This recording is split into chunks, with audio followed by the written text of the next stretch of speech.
एक बार भगवान व्यास देव जी ने एक श्लोक लिखा कि बलवान इंद्रिय ग्रामो विद्वानम अपि करसति। इंद्रियां बड़ी बलवान, जो बड़े बड़े विद्वानों को भी खींचकर भ्रष्ट कर देती है।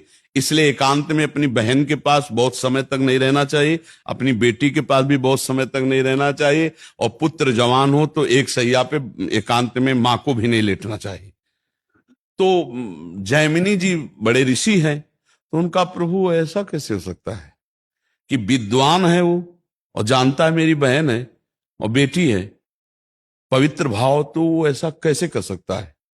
आपने जो श्लोक लिखा तो मुझे संशय नहीं, पर मुझे आप समझाइए कि ऐसा कैसे, जो विद्वान है, मूर्ख हो तो बात अलग है। तो उनका इस प्रश्न का उत्तर तो हम कुछ दिन बाद देंगे। हमें याद आ गया, हमको बद्री नारायण वाले आश्रम में जाना है। अब ये उत्तर है उनके प्रश्न का। तो 10-15 दिन तुम संभालो आश्रम, सैकड़ों ब्रह्म ऋषि विद्यार्थी जन है। 15 दिन बाद हम आ जाएंगे, फिर आपके इस प्रश्न का उत्तर देंगे, ठीक है? उसी शाम को हल्की सी वर्षा होने लगी। भगवान है व्यासदेव जी, संध्या का समय, और 16 वर्ष की अवस्था धारण की, श्याम रंग अरविंदाक्ष नेत्र, और छम छम करती हुई सामने आ गई। और गंगा स्नान करके सब ऋषि जन ऐसे जा रहे थे, सब ऐसे। तो जयमिनी जी के पास आई और कहा, भगवान रात्रि का समय आने वाला है, बड़ा भयावह है, मैं अपना घर भूल गई हूं, आज रात्रि अपने आश्रम में आप जगह दे देंगे क्या? उनका नहीं, गुरुदेव बाहर गए हुए हैं और सख्त आदेश है, ब्रह्मचारियों का स्थान है, या स्त्री प्रवेश निषेध। प्रभु स्त्री की बात नहीं है, मैं आपकी शरण में हूं, मेरी जान का खतरा है, मैं अकेली हूं जंगल में, और शरणागत के लिए तुम्हारे गुरुजी ने नहीं समझाया कि शरणागत की रक्षा करनी चाहिए? अब गुरुजी हैं, उनको कौन काट सकता है?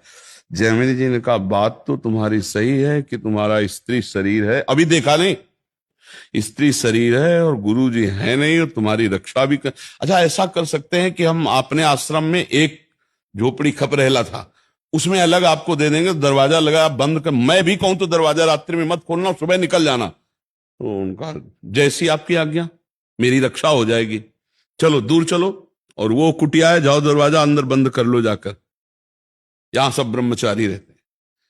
अब जाके जो संध्या वंदन करके ध्यानस्थ हुए, फिर दिमाग में आया कि हमने पूछा नहीं कि तुम रात्रि में अकेले कैसे फंस गई, आखिरकार हो कौन, कहां से आई हो, तुम्हारा ब्याह हुआ है कि नहीं हुआ है, विविध प्रकार का उसी का चिंतन होने लगा।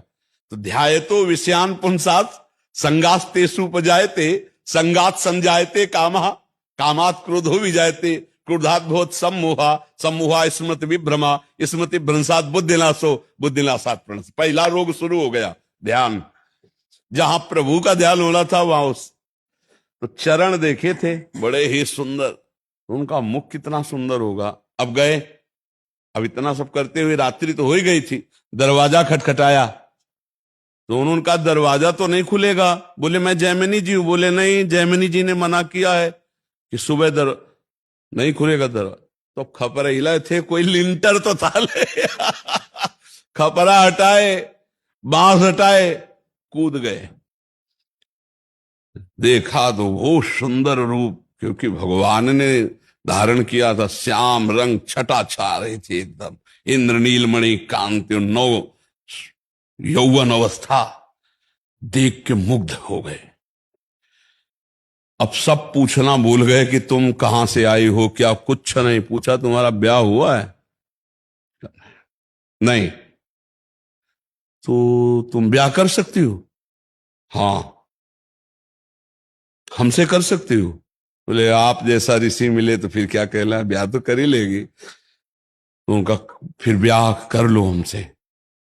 तो उनका शर्त है, जहां आप स्नान करने गए थे वहां काली जी का मंदिर है, वहां तक अपना मुंह काला करो, हमें पीठ में बैठा लो और वहां तक ले चलो, फिर वो आम जयमाला डाल देंगी तुम्हारे। तो सोचा अंधेरे का मामला है, बोले ठीक है। काम कितना प्रबल होता है, मुंह काला किया, पीठ में बैठा ला, घुटने के बल चले, जब वहां पहुंचे तो 2 थप्पड़ मारे। तब उन्होंने देखा तो भगवान भगवान व्यासदेव जी ने कहा, श्लोक गलत है कि सही? बोले, गुरुदेव सही है, क्योंकि इतने बड़े विद्वान जयमिनी ऋषि तो बोले तुम्हारे लिए तो संपूर्ण जगत जननी के भाव में देखो या बेटी के भाव में देखो या बहन के भाव में देखो, तुम्हारा भाव क्यों बदल गया? इस श्लोक में लिखा है कि गलत है? कि बोले गुरुदेव पक्का सही, अब कभी जुड़ रहा। तो ये बात है कि बड़े बड़े विद्वानों की बुद्धि एकांत में संयोग प्राप्त करने के लिए भ्रष्ट हो जाती है, इसलिए बचना चाहिए, शास्त्र आज्ञा से चलना चाहिए।